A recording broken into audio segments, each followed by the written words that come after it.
Welcome to Café Unconscious. My name is Tommy. This guy over here is Anthony.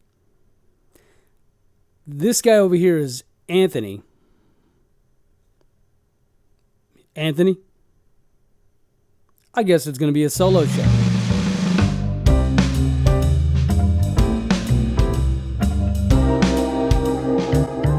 Welcome to Café Unconscious. My name is Tommy, and today's episode is going to be just a little bit different from how we normally take care of things. Anthony is away, and so I said it is going to be a solo show. Now, Anthony has helped me all throughout the week to curate listener questions. We asked the listeners of this show, you, to provide us with some questions concerning Twin Peaks, the theory of everything that we have, the Carrie Pages, the Dreamer theory, or perhaps your own theories and how we would address those type of things, some possible riddles and or with help deciphering, at least from our perspective, what we think is going on in certain cases.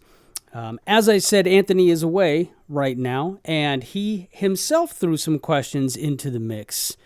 Anthony is an incredible interviewer and curator of concepts.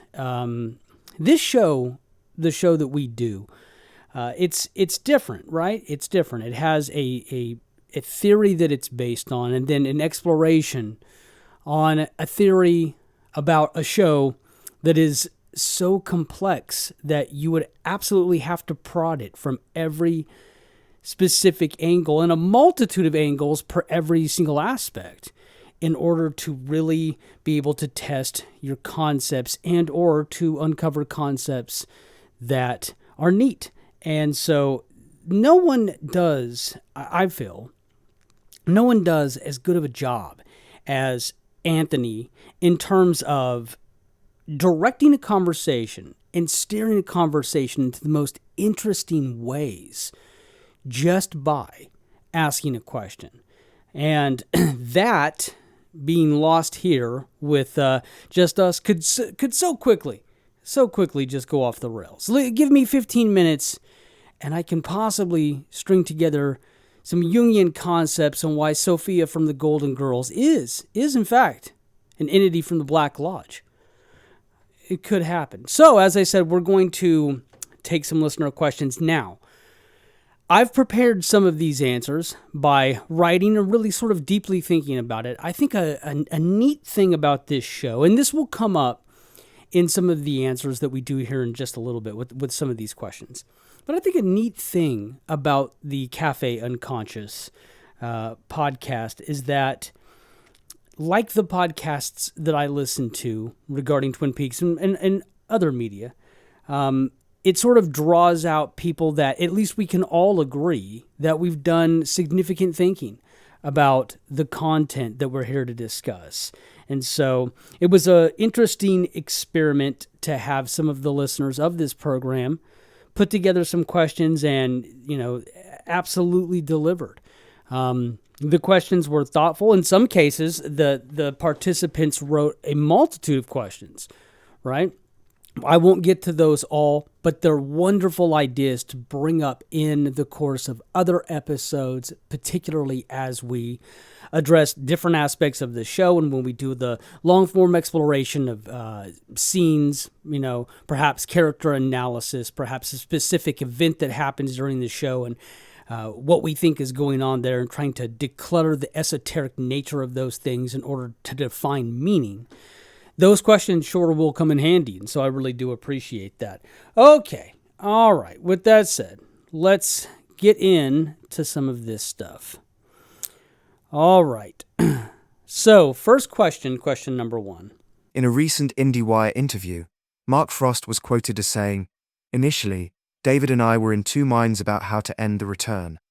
I felt that Cooper going back and rescuing Laura, then having the mystery of her death disappear, might be an extraordinary way to bring us back to ground zero. But David said, he has to pay a price for what he's tried to do." Cheryl Lee was incredible. "This is the moment when the full horror comes back to this poor soul. It's the price Laura Palmer pays for Cooper's attempted good deed. That was the end of this story."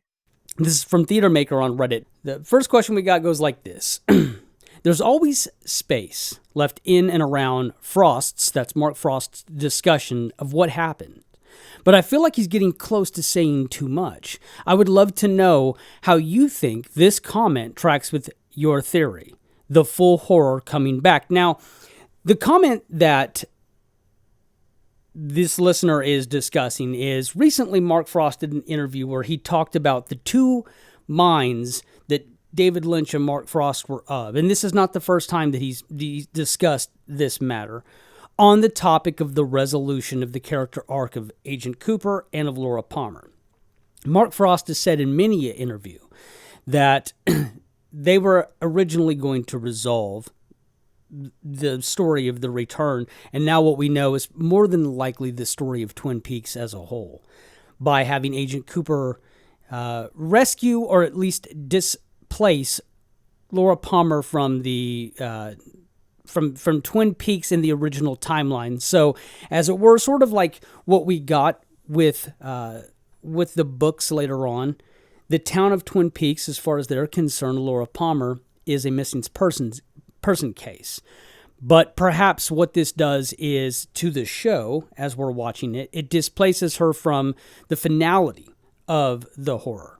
And so when Mark Frost talks about this, he gives credit to David Lynch as saying that there is a price to be paid for what Cooper is attempting to do.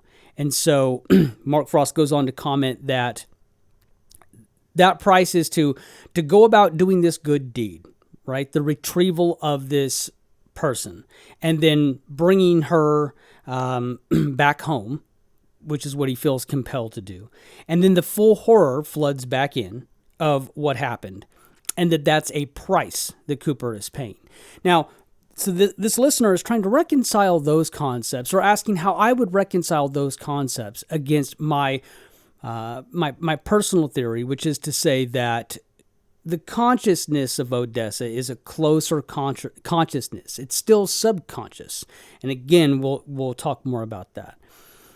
But it's a truer consciousness, like coming out of a dream, right? You're sort of getting a clearer estimation as to the revelation of the reality that's surface level when you're coming out of a dream, especially if you're coming out of a cognitive fugue. But how do I think that this story of individuation, I've long claimed that Carrie Page's confrontation with the idea that a Laura Palmer character from a Laura Palmer life, the fact that that exists whatsoever, is a snap to evoke other media that then sends her into her actual consciousness by confronting the realm of Twin Peaks as the thought process, as a displaced reservoir of repression. And so I wrote this back. As I've previously mentioned in part 18 of The Return, I see Odessa as a more conscious yet still personal unconscious aspect of the dreamer. We're witnessing the last of the thresholds. It's a visual metaphor for confronting the last of the complexes that prevent you from living life as your true self. The dreamer has now killed the ego. She's engaged in the fusing of anima and animus. She's generated a true grief, which can be expressed, for examples, in moments of a child's death. She challenges the true nature of Twin Peaks as a true reality, showcasing Audrey's interacting with the soundtrack or having Cooper watch the show as a viewer with his eyes overlaid, and now she must fuse her true life with her repressions to reach self. The process of being honest with ourselves is not easy. It's brutal, and depending on what you've repressed, exploring those ideas is a dangerous business. Some will contextualize those realities and live more fully, while others will enter various states of psychosis. My belief is that the dreamer is exiting this stage of her life that's been driven by the repressed traumas, resulting in hardships and addictions, a theme that the show constantly reminds us of, to reemerge as a more aware, more well-rounded person ready to move forward. In discussing the confronting of repressions, Jung says we must, quote, expose ourselves and pay a price for it, end quote. That price is the tearing down of false walls and of self-defenses. The price for being honest with yourself is hearing things you'd rather not deal with. But if you don't deal with it, you run the risk of your shadow taking control of you. The dreamer began this whole psychological drama of Twin Peaks by killing her ego, but In Fire Walk with Me, it's revealed that she prevented the shadow from integrating. Rather than beating it and winning, she elected to sacrifice herself and not let it in. This seemed like the heroic path in her internal subconscious story, but it preserves the false narrative entirely. When you refuse to incorporate the shadow, you either lack the instincts that your shadow is there to provide you, or worse yet, you become it. And that's where we enter 25 years later, as the hero of our subconscious has been replaced with the shadow. Jung says, a man who is possessed by his shadow is always standing in his own light and failing in his own traps, living life below his own level. Now, she's ready to start to live at her level. She's ready to be the true her. And so unconsciously, this plays out as the real dreamer, Carrie, facing off against the realm that she designed to be her protection. Carrie's confronting the Palmer house has more to do with the psychological metaphor of confronting the trauma itself. Perhaps the house is her real house, or perhaps it's just a symbol. In either case, Carrie's consciousness is colliding with the drama of her personal unconscious.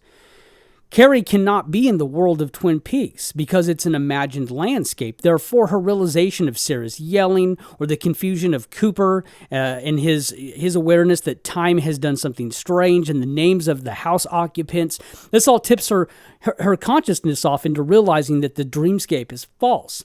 In that way, the final boss of Twin Peaks is the false reality of Twin Peaks itself. This is an external realization of the repression itself.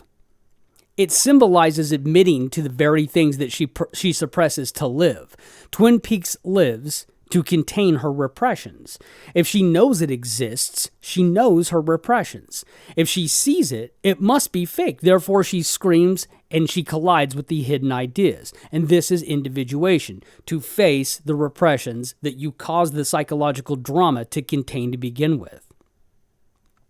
Quote, there is no coming to consciousness without pain. People will do anything, no matter how absurd, in order to avoid facing their own soul, end quote. That's Jung. So based on Cooper's confusion, does he actually mean to bring Laura to consciousness? And this is the second part of the question, where the listener is suggesting perhaps Cooper's bringing Laura closer to this. Perhaps this is not an ode to individuation. I would contend that it is an ode to individuation, that it's necessary to confront these repressions in order to be able to individuate.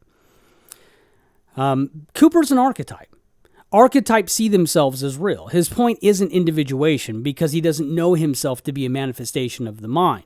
Jung says archetypes are not whimsical inventions, but autonomous elements of the unconscious psyche, which were here before any invention ever thought of. Though Jung is talking more about our cognitive functions and instincts, we can kind of relate to this concept by evaluating the interactions of our own dreams. In our dreams, we're dropped into a circumstance, and a circumstance with its own motive. We interact with fully realized characters, some that we know, some that we don't, and we accept them as entirely true figures, even when they are presented as unknowable entities or confusing circumstances. In that level of consciousness, we don't question the validity of the circumstance, and that's Cooper.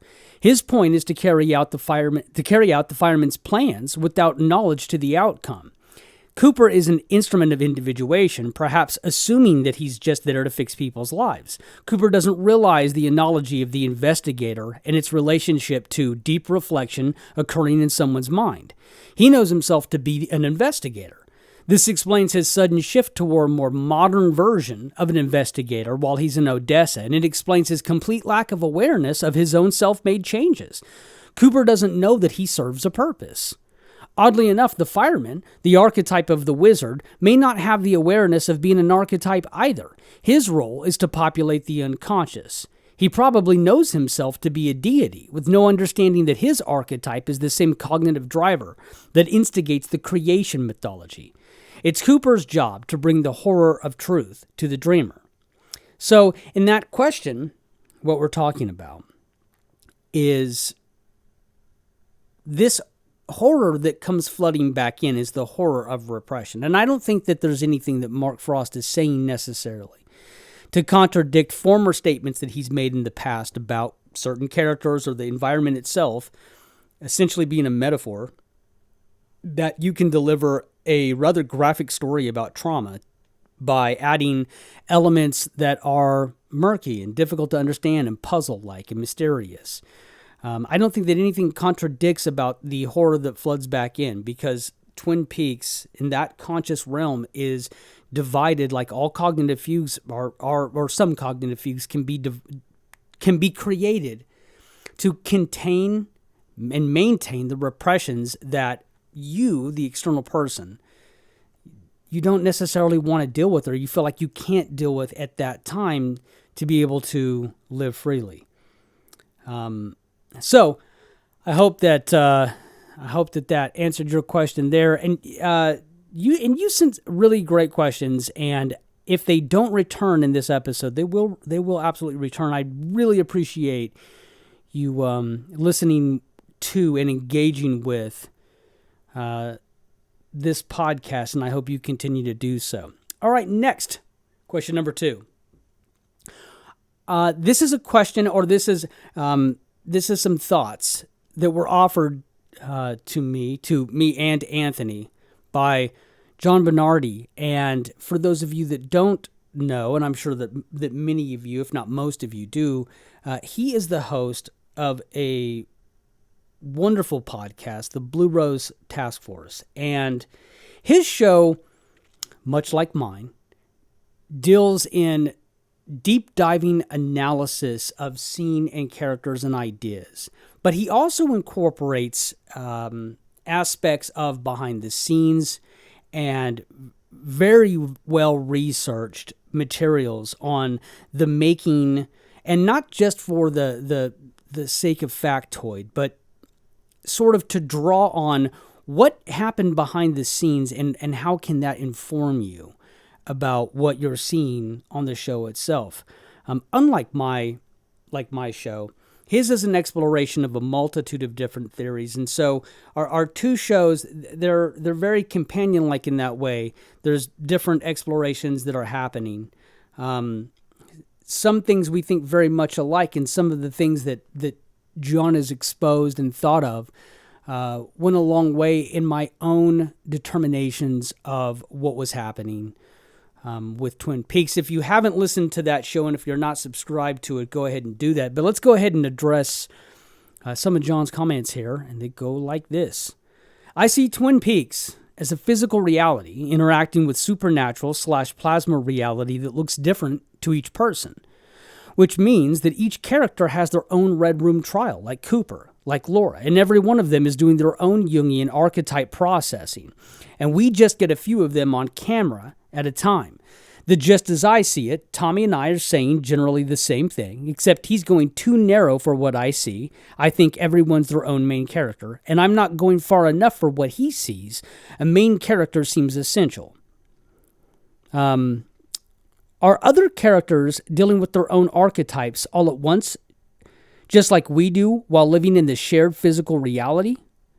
Okay, so in this question, and this is an awesome question. We're talking about, is it possible that on this plane of existence on Twin Peaks that this is a shared consciousness? Perhaps it's an all consciousness where every character believes themselves to be the main character of their story, much like we are in life. We are the central character in the existence that we have. And this, it shared some similarities to another listener who sent me quite a few really in-depth, really excellent questions. And I read all of those questions, and I have them saved, and I plan to incorporate them into much of the conversations that will be coming up in the future. So definitely know. This question, it's very similar to another listener named Barack or Barrick. If I've messed up your name, you're welcome. That is a service that I provide on this show for absolutely nothing. Amongst other services like this show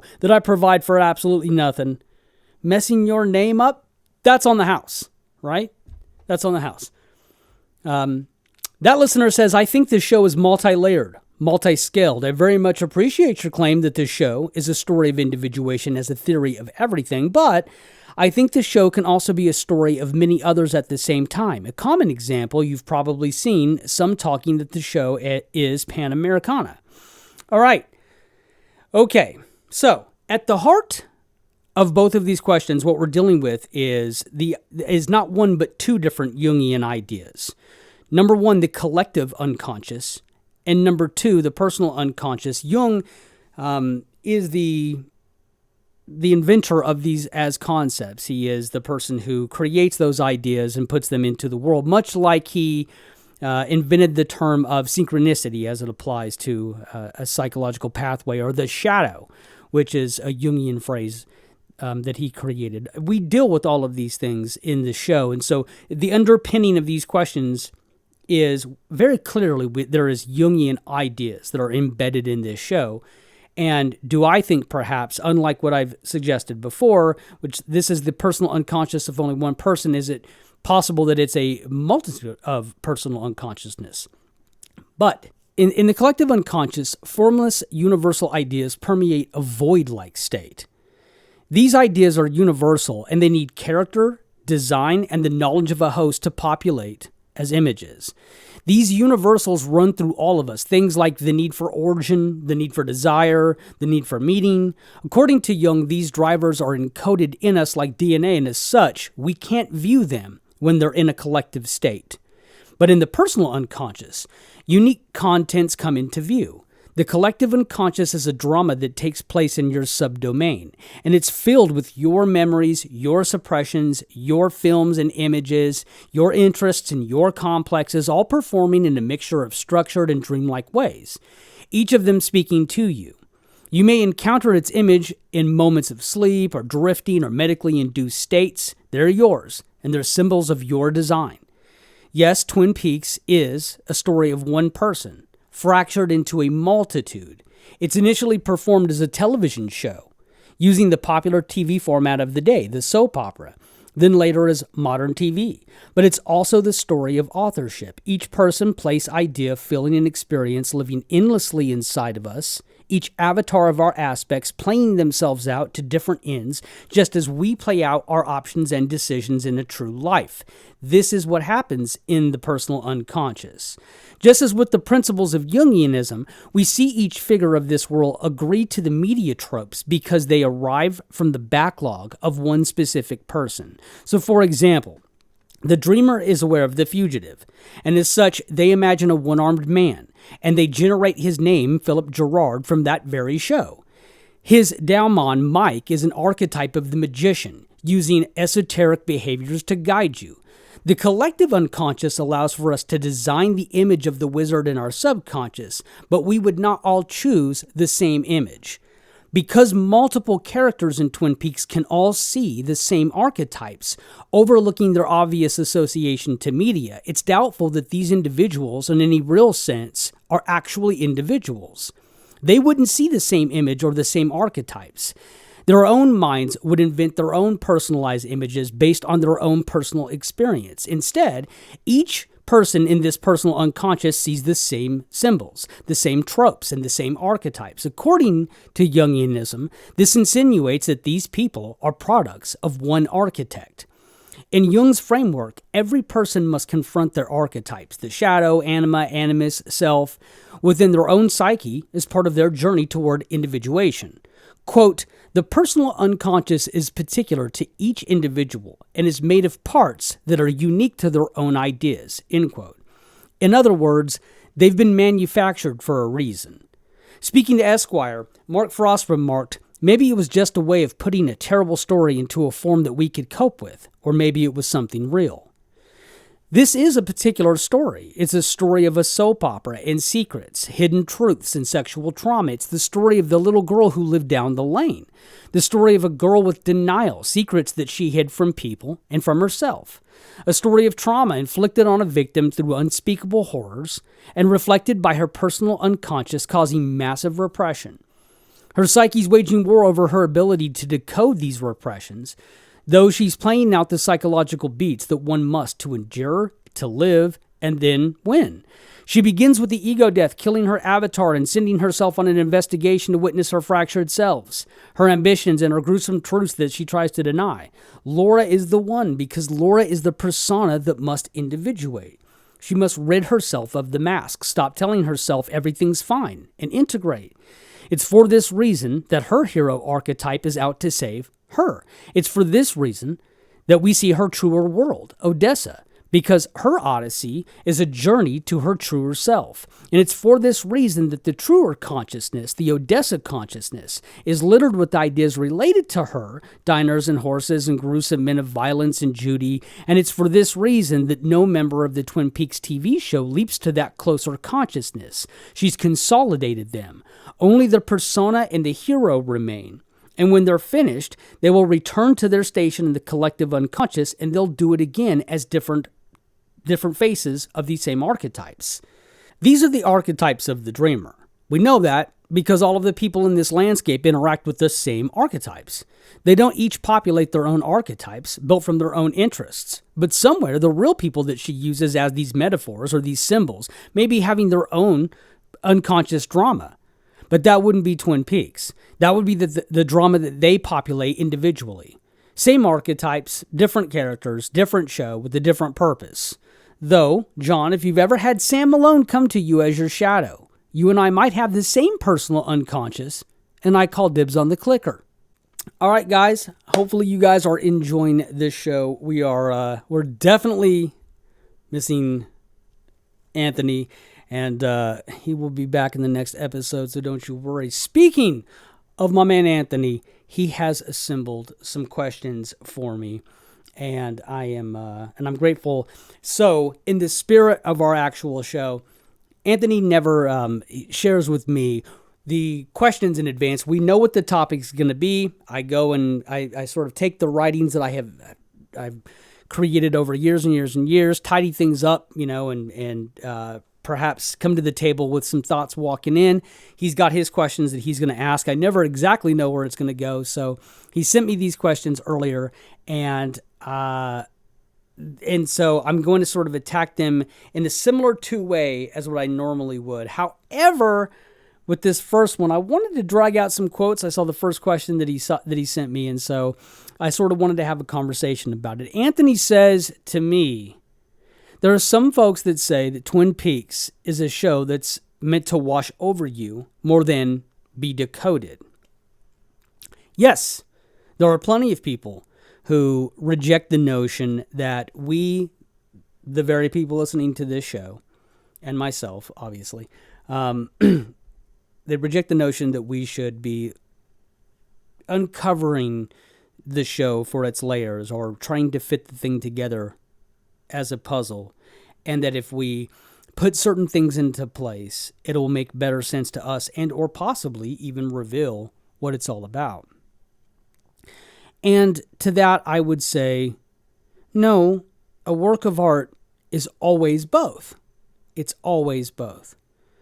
There are plenty of instances of David Lynch talking about watching his films or his work or watching Twin Peaks as a presentation of what it is. And that the right way to view it is to receive the feeling that you received, and now you've received it. Whatever your takeaway was the right way to feel about it. Whatever it meant to you is sort of dictated by however it made you feel. On the other hand, David Lynch also says, quote, "There is nothing more beautiful than mystery. You make people unhappy by solving all the mysteries. An unsolved mystery is frustrating, but it's like a gift. It gives birth to ideas. It makes you think and dream."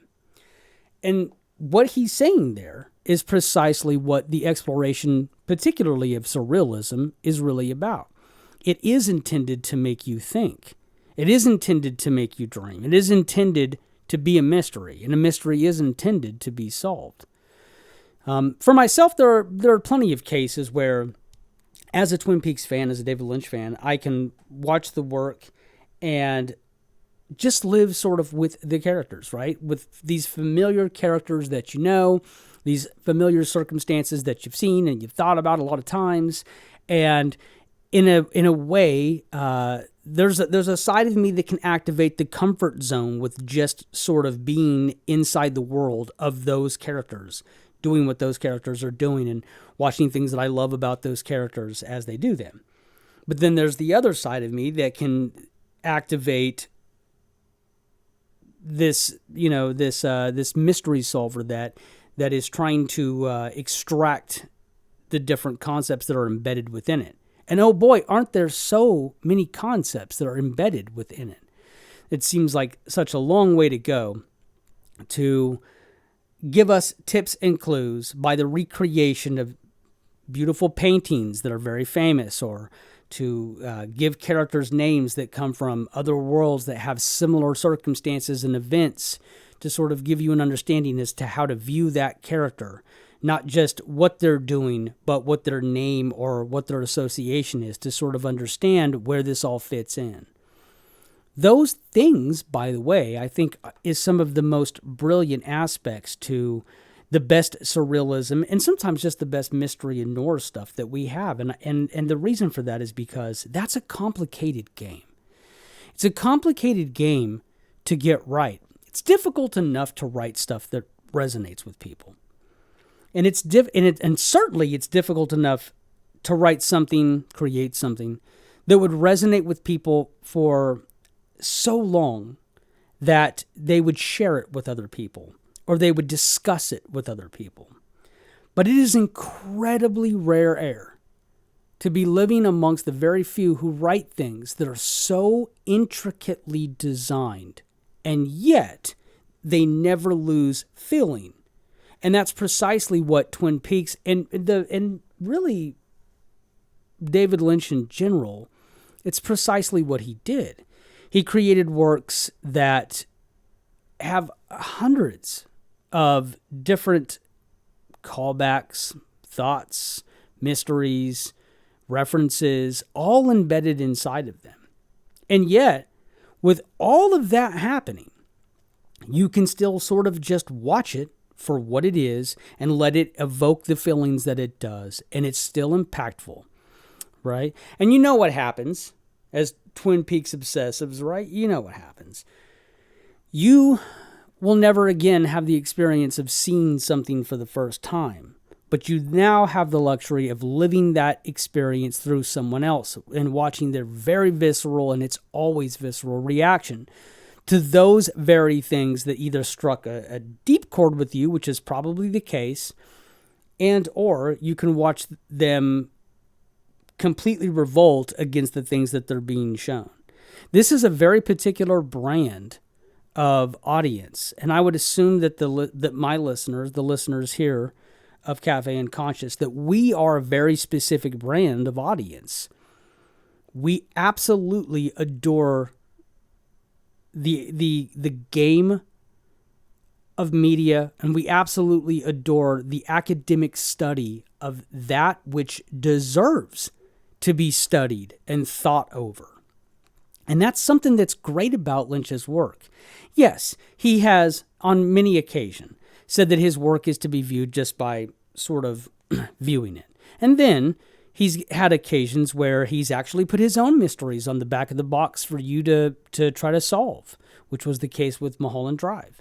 So we know that he is engaged in a mystery. When it comes to Mark Frost has talked in a multitude of places, several places, about the different references that he makes to media and how he's surprised that people really get as deep with it as they do and start to really figure out those references.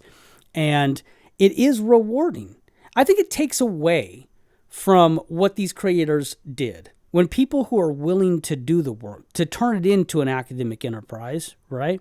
Or just turn it into a fun hobby. They like to assess it. I think it takes away from the work when we make this suggestion that that's the wrong way to view it. If anything, it would be the wrong way to view it by overlooking how difficult it is to include all of those things that are so intelligently created. If that's not your bag, that's totally fine. You can still view the work. The work will still elicit a response from you, and that's great. But in our unique situation, we are the folks who kind of realize that, like all great surrealism does, you can watch Twin Peaks annually, and it will speak to you entirely differently. That means you have to be attuned to something else. You have to be searching for something more in order for that to happen. And it is absolutely bewildering that they could create something so right that it actually does that job. That means that it is still rewarding, it is still possible, it is still right to scour through the material, trying to find deeper things that mean something to you. And if it did, that's the way to view it. If that's the thing that resonates with you. And all these years later, we're still finding references. We're still lining up images from paintings and overlaying them at the top of different scenes and going, well, I'll be damned. This is actually a callback to that. What did that painting mean? What was its intention? And lo and behold, you can discover more about these scenes. That, to me, feels like the right way for me to watch the show. And that's what I was after when I ran into folks that were doing podcasts or writing books where they were decoding it for themselves. And the great majority of the material that I read in those realms really did a lot for me to uncover things. And it certainly led me down the path to understanding the Jungian inference that was happening throughout the show. Whether the show is based on the back of Jung or it's not, based on the back of unconsciousness, which I think the show goes on to tell you enough times that you should take that seriously. I think you'd actually have to fight against the narrative of the show to not believe that. But whether or not it's strictly Jungian or not, it is embedded in it. And so a lot of that work I owe their exploration. And they should not be told that they were wrong for having explored it. I was a listener to that stuff, an avid listener to it. My listeners are not wrong for wanting to explore it more in depth. They are showing their appreciation when they do that. Okay, so now we're going to get into some questions that Anthony has prepared for me, and I have no response to them. So let's watch me struggle and swim upstream, as I often do when he throws me the wild curve. So let's see. His next question says, what is your most and least favorite things about the podcast so far? Well, my least favorite thing so far about the podcast was this one time I was left like a babe in the woods to perform the entirety of the show, left all by my lonesome, talking, just yammering, which is not so different from any other day. But boy, oh boy, sometimes I should be stopped. I should be intruded upon immediately. The answer that I'm delivering should zig when I've zagged, clearly. Okay, I'll give some honest answers here. What is my most favorite thing about the podcast so far? I think it's look, what I wanted to hear from a podcast was someone who had a very particular, very specific, and more important than that, a very earned idea. I wanted to listen to somebody who had worked very hard to come up with their concepts about what everything was about. I wanted somebody to be honest with me when they didn't exactly know what something was about yet, be in the middle of the exploration and really go after it. And I think what we've captured with this show, we've captured being in the middle of exploring a theory, albeit it's been years since I've been developing this thing, and really holding it to the light, really seeing whether or not it has legs.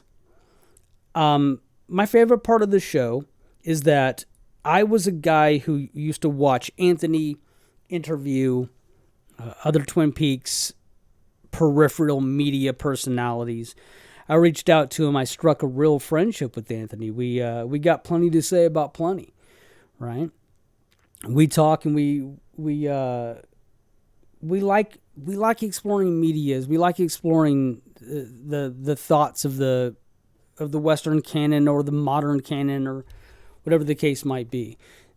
That my favorite part is the ridiculousness that comes out of the podcast. I was in a very bad wig last week, starting my show, because that's what you want. That's what you really want. That's what I want.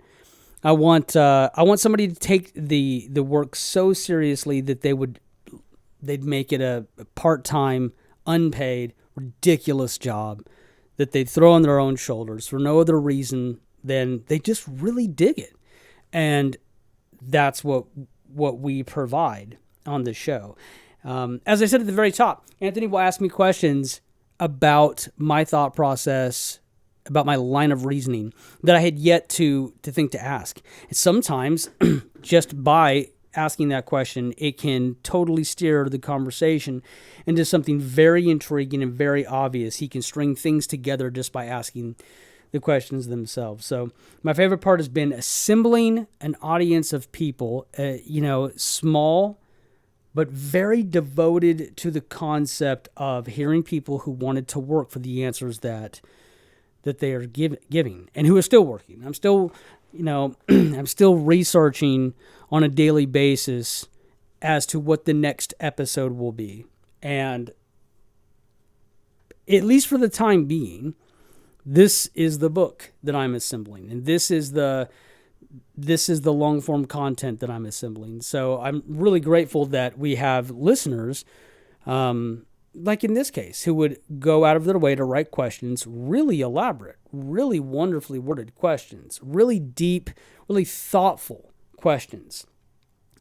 That audience member who would write that question, the audience member who wants to hear those questions be posed, the audience member who would like to hear a very earned theory, and whether or not they agree with it, appreciate that somebody's talking about something that they've worked so hard to think of, could initiate something in their own mind. That audience member is me. I'm the same audience member.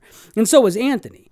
Anthony's exploration into talking to people in the Twin Peaks community sort of came about by his wanting to prod at these concepts at the highest level. And so we are that audience, and that is my favorite part. My not favorite part of this is one of the things, well, here's what's funny. Okay, so one of my least favorite things happens to also be one of my favorite things, if that can actually be a positive. Listen, this show, if it's not for nothing else, is about synchronicity, okay? My doppelganger really loves this shit, but me, I hate it, okay? When I create I take excerpts from this show here, as I probably will with the Q&A show that we're doing right now, and I bring clips into the show that sort of act as a support to better understand what I'm talking about. I recognize that sometimes as I'm sort of quickly going through the materials, I'm saying he instead of the name, I'm saying there instead of the place. And so these visual aids really come in handy to sort of demonstrate precisely what it is that I'm stringing all together, because the topics are complex because of the nature of the show. The show is complex, right? So what I'm commenting on is complex. And I love that type of content. Above all other type of content, I love it when people are speculating, but it's very worked for. They've gone well out of their way to provide points that no one has thought about before by really actually finding information, and then visually giving me something to do and helping me to align all of those concepts per which they're supposed to be aligned. I absolutely love watching that content. Making it is one of the absolute worst things on the earth. I have found out that I do not have the natural gift of organizing this content in such a way where I can just fluently, easily, quickly snag a clip, drop it, snag a clip, and then drop it.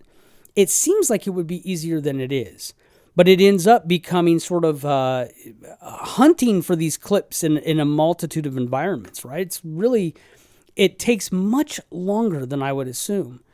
I want to be able to give people, there's sort of free form video essays. When we think about the video essay, particularly video essays that you would see on YouTube, normally those things they're written And then, then the stuff is all thrown on them, the clips, everything is added to it. And so the video essay is very, it's very glossy when it gets into your site.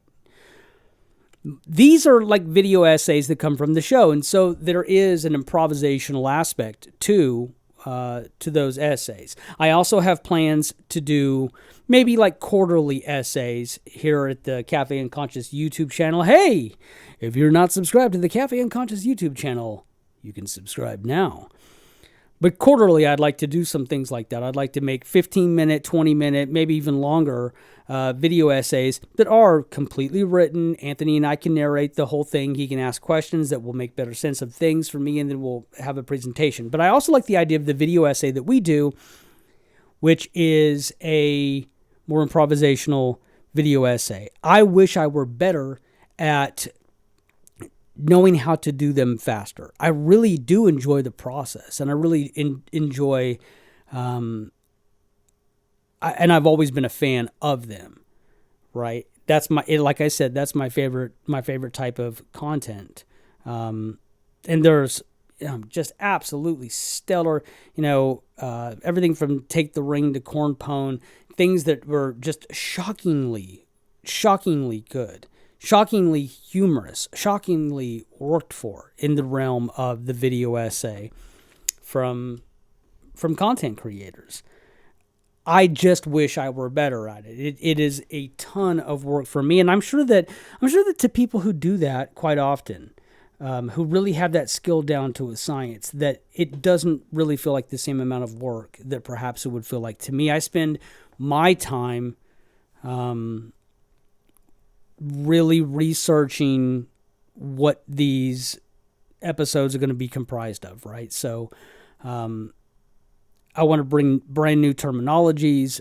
I want to bring brand new angles. I want to present things that no one has necessarily said in the way that I'm going to say it. And I want to do it in a way that is honest, not being brand new for the sake of being brand new, but that honestly works with inside of the theory and honestly does things to uncover what things may be. I don't want to present just a theory on something because I want something brand new to be said. I want something brand new to be said that actually works in the framework that continues to squeeze upon me as we widen the framework. So maybe that's a good enough answer there, Anthony. We're going to be doing lots of video essay stuff. I'm going to be doing lots of video essay stuff this week on this very episode that we're listening to. Hey, listen, I know that you guys come to listen to ideas about Twin Peaks and not necessarily listen to ideas about what I like. That's a different podcast, right? That's Tommy Unconscious, which is what I'm going to be performing here in about an hour because it's extremely, extremely late. Okay, and I think this is going to be the last question. The last question comes from Anthony. It says, what are some opinions you've heard about Carrie Page, about Twin Peaks in general, perhaps, that differ from yours, but you still find them compelling? Well, very clearly, the most compelling case that you could make. Look, I'm drawn, anyone who wants to tackle Twin Peaks as a different form of consciousness than just the reality in the universe that you're seeing, I would like to hear what they have to say. Meaning, I'm disinterested in the notion, I'm past the notion that Twin Peaks is a reality in its own show that exists just as real as Mike and Molly might exist, or that Cheers might exist, or that Breaking Bad existed. Those universes, when we watch those universes, we are to understand this is an actual thing that's happening with actual characters that are alive in this universe, and the stakes are actually real. So at least in terms of the fabric of their reality, there's no mystery to be had. Twin Peaks has a fabric of reality, question mark. And if someone's theory begins with, let me explain to you why Twin Peaks is a true thing and a true universe with no symbolic representation that's happening anywhere else, as an actual consciousness, as not as a consciousness, but as a physical location, this is my theory, I'm out. I have taken on all of those theories. I took those on a lot.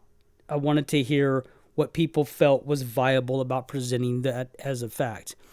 And it just got to a place where they were having to compete with statements that were made inside of the show. They were having to defy the logic of the show in order to make that case.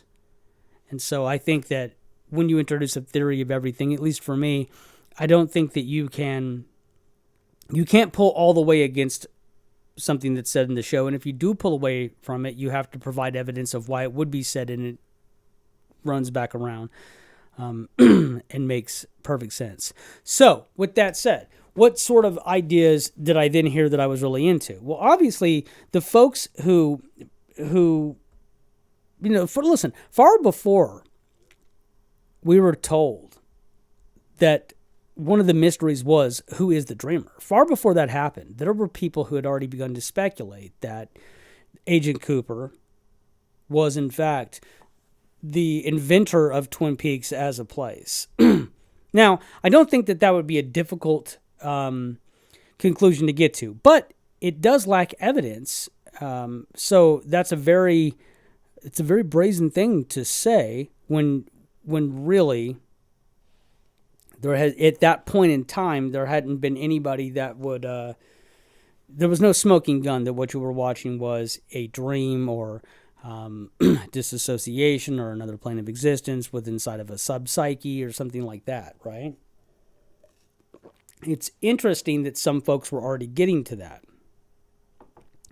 And I think that we had evidence that was baked into the show even from the very first season, when you saw things that you could not explain in a real physical sense, and it didn't seem to operate within the laws that Twin Peaks would set up to what would be a physical and realistic sense of what that show was capable of. So, for example, when Invitation to Love mimics the events that happen on the show, and then the show mimics events that happen in Invitation to Love, not only is it a meta-commentary about the way that people sort of live their lives window by window, watching snippets of television, and not only are you interfaced with that, but then to an even larger degree, it's showing you sort of the things that can be predicted here will have true consequences in the life of Twin Peaks.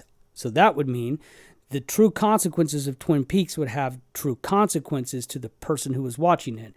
And that person would be the dreamer. And they're not necessarily witnessing it, but these are the archetypal archetypal symbols that are occurring due to the circumstances that the dreamer herself is experiencing, right? So one of the earliest things that, all of us wanted to sort of hold on to and go like, let's really explore this down. Let's look for every piece of dialogue. Let's really figure out whether or not this dreamscape, this strange place where people, some people completely overact as though they are in a place. Some people are hyper real. Some people are incapable of living like true things. Some people are doing things that can't possibly be done in the real world. And I don't just mean from between worlds. I mean, obviously, cases like when James breaks out into a musical and plays music with a full band that is not present, right? It's an ode to his character archetype. It's much like Elvis pulling out a guitar and a full band would start to play. People who were exploring that, of course, it would have been easier for us to have thought that the main character of the show would probably be the person who was the architect of the show that we were watching, if it was a dream. And if you're going to go with Freudian philosophy and the Freudian notion that, listen, we're everybody in our dreams. So every symbol that you can see in your dream is you to some degree. Now, Jung does believe that, but he adds parts to it that are so in-depth and complicated that it starts to really pull apart. So he builds upon it, is a better way to say it. Whereas to Jung is talking about the characters in dreams / unconsciousness, which he sort of can see as the same thing, right? In some cases. He would say that those characters have a far deeper ability to live their own internalized lives. So not just autonomy, but internalized dreams. So when I say that Cooper doesn't see himself as this metaphor for exploration that's happening with inside of this girl, of course he's a detective. Of course he's an agent. He's Agent Cooper. He's going to go and investigate all the stuff that's going to happen, right? Detectives and cops and special fields that are going to investigate the most murky of circumstance. Like, of course, you would set that up in your personal unconscious way, but not to him. To him, he's a special agent. That's what he is. Because that's what Jung would suggest about your own personal unconscious. Your unconscious, every complex, everything you're doing good, bad, indifferent, the places you are in life, the things you're struggling with, and the parts you don't want to tell yourself about, lest you really have to deal with the truth. They are manifest with faces or with symbols, and they have their own agenda. And that agenda feels as lived in and as decorated and as intricate and as historic as anything else in your actual world, right? In other words, the books in the houses of the archetypes who live in the neighborhoods that they live in, those books have words. That is how deep and intricate that he's talking about. On the Freudian side, we're talking about you being everyone in your dreams. So, of course, when we were exploring the idea of Agent Cooper being the designer of this world, that would be the thing that would make the very most sense to us. And there was work extremely early on, of course, work like John Thorne's work, where before there was really enough evidence to say it, there were things that were being pulled together, sentences, words, structures, ideas, concepts. He was exploring the ideas of certain mythologies and what those terms meant and why they may be evoked in a story such as Twin Peaks. Long before we were given the absolute smoking gun, hey, this is a concept about that. So I never really saw any other credible evidence that the show could be about somebody else. I've heard people suggest things, even go well out of their way to try to string together cases that Laura is Judy, right? Now, if you wanted to make that case, you could mention that the way that Judy is described in Fire Walk with Me would be more in line with somebody who was younger than perhaps Sarah Palmer would have been at the time. But there's not really any way of knowing whether or not that's the case. So that is an interesting concept, but it's not a concept that you can go all the way through until it starts to fall apart, particularly because of the assignment of what Sarah Palmer is, because you can see that Sarah Palmer has been infected, because you can see that there is a correlation between the infection that she goes through, which is probably a metaphor for some sort of a sexual deviancy that she had, a trauma that she had in her own life, and why the pattern is cyclical in its way, where the origin of this cyclical pattern begins. But you can see the correlations between Sarah Palmer and Judy. You can see where they're making that suggestion. So I do think that falls apart. But yeah, there are lots of interesting theories that are out there. There are lots of interesting things that people have worked incredibly hard to put out into the world, not the least of which is the guys who went out of their way, the people who went out of their way to write books and really organize these thoughts and organize the ideas and put them down on paper and lay it out in such a way that it tells a narrative. The theory itself tells a narrative. There's lots of work that's out there that's like that. And hopefully this work does that for you in an audio sense. There you go, guys. That's it. That's going to be our strange Anthony-less episode of Café Unconscious. That has been just us rapping about your questions. I hope that you dug this show. I hope you will come back Next week, I have yet to discuss with Anthony what the show topic may be on, but I believe it's his turn to make that determination. If you haven't yet, go ahead and subscribe to this channel and or find us on your requisite podcast apps. And until then, my name has been Tommy. This is Café